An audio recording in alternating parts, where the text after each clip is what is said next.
everyone. Thank you for giving me this opportunity to be here. काफ़ी कुछ कहना था, तो लेकिन समय को ध्यान में रखते हुए बहुत ही शॉर्ट में मैं कुछ बातें कहना चाहूँगी. To the context, what we are here for, the Constitution and the humanitarian grounds. The main point is Constitution जो है हमारे हितों की रक्षा करता है, लेकिन जिस प्रकार सरकार हमारे हितों को रौंद रही है, आप देख सकते हैं RTI एक्ट उन्होंने ख़त्म कर दिया है. IT एक्ट में इतने बड़े बदलाव लाकर आप लोगों की आवाज़ को दबाया जा रहा है. मेरे सामने जितने भी मीडिया के साथी बैठे हुए हैं, आप जानते हैं किस प्रकार आप पे कितनी ज़्यादा पाबंदी है. आप क्या दिखाएंगे क्या नहीं दिखाएंगे, you have to be very careful.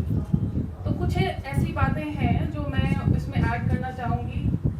15 से 18 तारीख तक अभी अप्रैल में संविधान में बदलाव होने वाला है, और वो है महिलाओं के हकों को लेकर, परिसीमन को लेकर, और जो महिलाओं को 33% का जो रिजर्वेशन का टुकड़ा दिखाया गया है उसको लेकर बदलाव होने वाला है. तो आप सभी एक्टिव हो जाइए, खासकर महिलाएं, because we have to fight now on the streets for our rights. Thank you.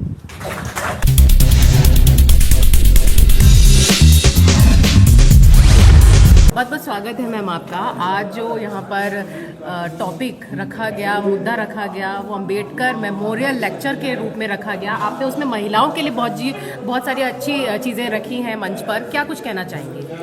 Thank you so much for this interaction. आज का दिन बहुत ही यादगार रहा, जहाँ पर हमने अम्बेडकर जी को याद किया और उन्होंने महिलाओं के लिए जितने भी जो कहते हैं बेनिफिशियल कॉन्स्टिट्यूशन में चीज़ें लिखी हुई हैं उनके बारे में हमने चर्चा करी. जी, साथ ही हमने ये भी चर्चा करी थी कि आने वाले समय में अभी 3-4 दिन बाद पार्लियामेंट में एक स्पेशल सेशन रखा गया है, जहाँ पर महिलाओं के आरक्षण के लिए बातचीत होगी, चर्चा होगी कि उसको कब से लागू किया जाएगा. तो देखते हैं कि पार्लियामेंट का क्या फैसला रहता है. बाकी हमने तो पिछली पंचायत में बोल ही दिया था कि हमें 33% नहीं, जब हमारी आबादी आपके बराबर है तो 33 की 50 तो हमें कम से कम चाहिए. जी बिल्कुल. एक सवाल और है, इस तरीके से सोशल मीडिया प्लेटफॉर्म को टारगेट कर किया जा रहा है कि आप अगर सरकार के विपक्ष में खबरें चलाएंगे, आपने भी लेकर रखा था, उसको लेकर आप कैसा देखते हो?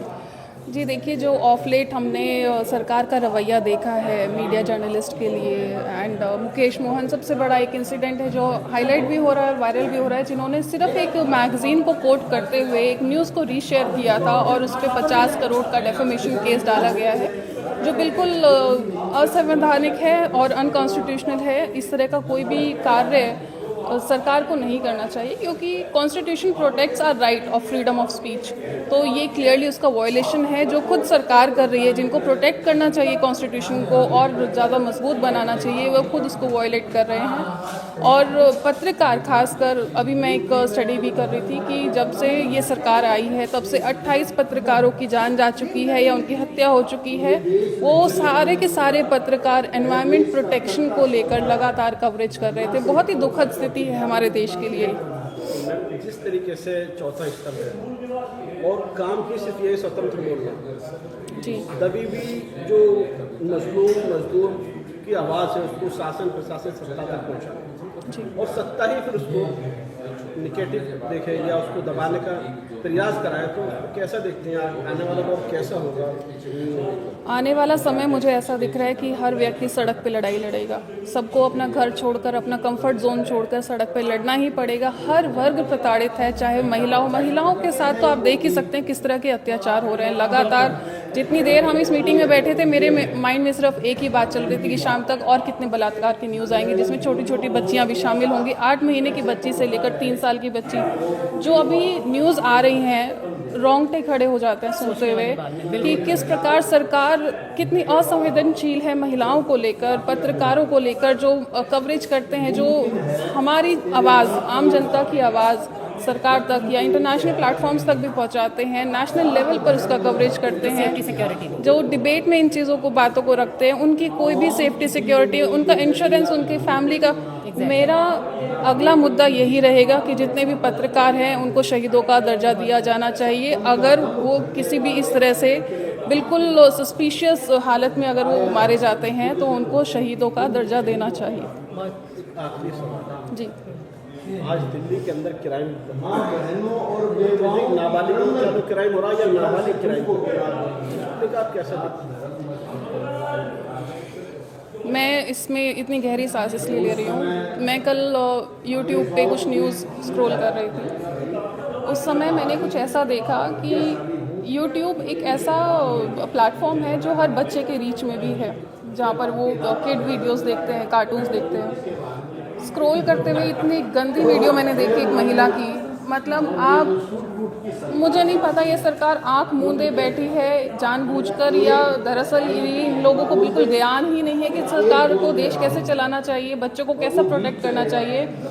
ऐसी वीडियोस हैं सोशल मीडिया पे जो आप देखकर खुद अपनी आंखें बंद करके माथा पकड़ लेंगे कि हमारा देश किस तरफ जा रहा है। एक तरफ बच्चे हैं जो बहुत ही अच्छी वीडियोस भी बनाते हैं, जो सरकार के खिलाफ भी वीडियो, जिनके भी लेटेस्ट वीडियो ब्लॉक कर दी गई थी सरकार द्वारा।